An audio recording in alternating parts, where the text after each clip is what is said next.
Here in the corner office, thin is in. Thin as in thin client, and in as in cloud computing.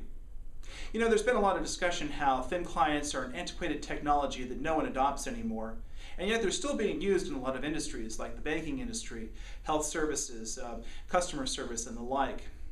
The latest trend we're hearing about, though, is putting thin clients alongside cloud computing networks.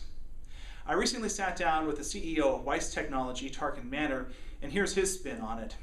He wants to know why so many companies are rushing to put money into the cloud and yet having to still do a lot of maintenance and upgrade costs on the PCs that are sitting on the desktops of the employees that they're working on.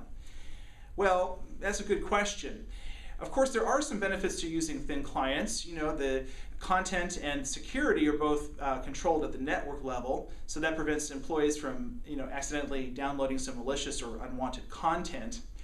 There's also the power levels as well. PCs use a lot of power, and thin clients use a fraction of that, so there is some cost savings to be had. However, I think that the biggest obstacles are changing the hearts and minds, not just of the employees, but also the employers. Employees have a hard time getting away from the notion that the PC is the PC in front of them and not necessarily a screen that they turn on and then access the content from a network someplace. It's a real deal breaker for some employees, according to some surveys that I've seen. The other side of that, of course, is changing the hearts and minds of the employers. They have used a lot of resources to invest in the PCs themselves, and even though there may be a need for an upgrade at this time, having to do a huge rip and replace of any type of system involves a lot of risk, and that's something right now that employees are very adverse to.